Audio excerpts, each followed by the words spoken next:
전세 월세 혼란기, 중년이 선택해야 할 최고의 주거 형태는? 오프닝. 통장을 들여다보는 시간이 점점 길어집니다. 퇴직금으로 받은 돈, 평생 모은 저축, 그리고 매달 들어오는 연금. 계산기를 두드려봐도 답이 나오지 않습니다. 집을 사자니 돈이 부족하고, 전세를 살자니 불안하고, 월세를 살자니 매달 나가는 돈이 아깝습니다. 어젯밤에도 아내와 말다툼을 했습니다. 당신은 매매를 주장하고 저는 전세를 고집했습니다. 결론은 나지 않았고 불안만 커져갔습니다. 하지만 지금부터 들려드릴 세 사람의 이야기를 들으면 여러분의 답이 보일지도 모릅니다. 같은 나이, 같은 상황에서 시작했지만 5년 후 그들의 삶은 완전히 달라졌습니다. 경기도 수원에 사시는 박준호 씨, 올해 63살입니다. 5년 전 정년퇴직을 하고 큰 결단을 내려야 했습니다. 서울 강북에 살던 집을 정리하고 어디서 어떻게 살 것인가. 손에 쥐어진 돈은 퇴직금과 집을 판 돈을 합쳐 4억 원이었습니다. 부동산 상담을 받으러 갔을 때 중개인은 3가지 선택지를 제시했습니다. 첫째, 3억 원짜리 아파트를 사고 나머지로 생활하는 방법. 둘째, 3억 원 전세를 얻고 나머지 1억 원으로 생활하는 방법. 셋째, 보증금 5천만 원에 월세 100만 원짜리를 얻고 3억 5천만 원을 예금해서 이자로 월세를 내는 방법. 박준호 씨는 며칠 밤을 고민했습니다. 3가지 모두 장단점이 있었습니다. 매매는 안정적이지만 목돈이 다 들어갑니다. 전세는 목돈을 남길 수 있지만 2년마다 이사를 가야 하고 전세 사기가 걱정됩니다. 월세는 목돈을 지킬 수 있지만 매달 나가는 돈이 심리적으로 부담입니다. 고민 끝에 박준호 씨는 첫 번째 방법을 선택했습니다. 3억 원짜리 아파트를 매매한 것입니다. 수원 외곽의 오래된 아파트였지만 깨끗하게 리모델링 되어 있었고 주변에 병원과 마트가 가까웠습니다. 나머지 1억 원은 예금하고 그 이자와 연금으로 생활하기로 했습니다. 같은 시기 박준호 씨의 대학 동창인 이성민 씨는 다른 선택을 했습니다. 이성민 씨도 비슷한 금액을 가지고 있었는데 전세를 선택했습니다. 경기도 용인에 3억 원짜리 전세 아파트를 얻고 1억 원은 예금했습니다. 이유는 간단했습니다. 목돈을 남겨두면 나중에 뭔가 필요할 때 쓸 수 있다고 생각했습니다. 또 다른 동창인 정수철 씨는 3번째 방법을 선택했습니다. 월세를 얻은 것입니다. 인천에 보증금 5천만 원에 월세 80만 원짜리 빌라를 얻고 3억 5천만 원을 예금했습니다. 당시 예금 금리가 연 4%였으니 연간 1,400만 원의 이자가 나왔습니다. 월 110만 원 정도입니다. 월세를 내고도 30만 원이 남는 계산이었습니다. 세 사람은 같은 출발선에서 다른 길을 선택했습니다. 그리고 5년이 흘렀습니다. 세 사람의 삶은 어떻게 달라졌을까요? 첫 번째 선택의 결과. 박준호 씨는 5년 동안 안정적으로 살았습니다. 자기 집이 있다는 것만으로도 마음이 편했습니다. 이사 걱정도 없고 주인 중 눈치 볼 일도 없었습니다. 하고 싶은 대로 집을 꾸미고 원하는 대로 생활했습니다. 하지만 문제도 있었습니다.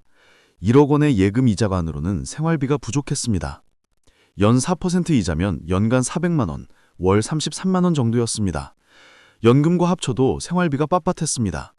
특히 의료비가 예상보다 많이 들었습니다. 나이가 들면서 병원에 갈 일이 많아졌고 약값도 만만치 않았습니다. 그래서 박준호 씨는 1억 원 중에서 조금씩 빼쓰기 시작했습니다. 처음엔 200만 원, 그 다음엔 500만 원, 5년 동안 총 3천만 원을 뺐었습니다. 남은 돈은 7천만 원뿐이었습니다. 더 큰 문제는 집값이었습니다. 5년 전 3억 원에 산 아파트가 지금은 2억 5천만 원으로 떨어져 있었습니다. 5천만 원이 증발한 것입니다. 주변 개발이 늦어지고 인구가 줄어들면서 집값이 하락한 것입니다. 박준호 씨는 계산해봤습니다. 집값 하락으로 5천만 원 손실, 생활비로 쓰는 3천만 원, 총 8천만 원이 줄어든 것입니다. 지금 가진 자산은 집 2억 5천만 원과 현금 7천만 원, 총 3억 2천만 원입니다. 5년 전 4억 원에서 8천만 원이 줄어든 것입니다. 박준호 씨는 후회했습니다. 만약 다른 선택을 했다면 어땠을까? 하지만 그래도 위안이 되는 것은 자기 집이 있다는 것이었습니다. 비록 집값이 떨어졌지만 살 곳은 있었습니다. 쫓겨날 걱정은 없었습니다. 하지만 다른 두 친구는 어떻게 되었을까요? 두 번째 선택의 충격. 이성민 씨는 전세를 선택했습니다. 처음 2년은 괜찮았습니다. 3억 원 전세 아파트에서 편안하게 살았고 1억 원의 예금 이자로 생활비를 보충했습니다. 박준호 씨보다 여유가 있었습니다. 그런데 2년 후 전세 계약이 만료되면서 문제가 시작됐습니다. 주인중이 전세금을 올려달라고 했습니다. 3억 5천만 원을 달라고 했습니다. 이성민 씨는 당황했습니다. 5천만 원을 더 내려면 예금에서 빼야 합니다. 고민 끝에 5천만 원을 추가로 넣었습니다. 이제 전세금은 3억 5천만 원, 남은 예금은 5천만 원 뿐이었습니다. 하지만 어쩔 수 없었습니다. 이사를 가려고 다른 집을 알아봤지만 어디든 전세금이 올라 있었습니다. 그리고 또 2년이 지났습니다. 계약 만료가 다가오자 주인중이 전세금을 올려달라고 했습니다. 이번엔 4억 원을 달라고 했습니다. 이성민 씨는 절망했습니다. 5천만 원을 더 낼 수 없었습니다. 남은 예금이 5천만 원뿐인데 그것마저 다 넣으면 생활할 돈이 없었습니다. 할 수 없이 이사를 가기로 했습니다. 3억 5천만 원을 돌려받아서 다른 곳에 전세를 얻으려고 했는데 주인중이 연락이 되지 않았습니다. 계약 만료가 다가오는데 주인중은 전화를 받지 않았습니다. 불안한 마음에 등기부 등본을 확인해 봤습니다. 충격적인 사실이 드러났습니다. 집에 근저당권이 설정되어 있었습니다. 그것도 4억 원이나. 즉, 집값이 5억 원인데 대출이 4억 원이라는 뜻입니다. 전세금 3억 5천만 원을 포함하면 총 부채가 7억 5천만 원이었습니다. 이성민 씨는 경악했습니다. 이것은 전형적인 전세 사기였습니다. 주인중이 집값보다 많은 돈을 끌어다 쓰고 이제 전세금을 돌려줄 수 없는 상황이었습니다. 실제로 얼마 후 주인중이 파산 신청을 했고 경매가 시작됐습니다. 경매 결과 집은 3억 5천만 원에 낙찰되었습니다. 이성민 씨는 전세금을 일부 돌려받았지만 전액은 아니었습니다. 근저당권자가 우선 변제를 받고 남은 돈이 별로 없었습니다. 결국 이성민 씨는 2억 5천만 원만 돌려받았습니다.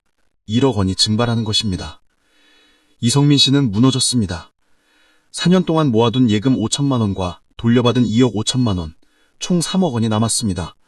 5년 전 4억 원에서 1억 원이 날아간 것입니다. 게다가 지금 살 것도 없었습니다.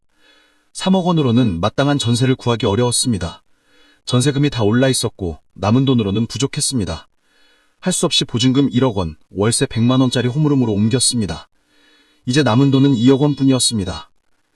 이성민 씨는 후회로 밤을 지새웠습니다.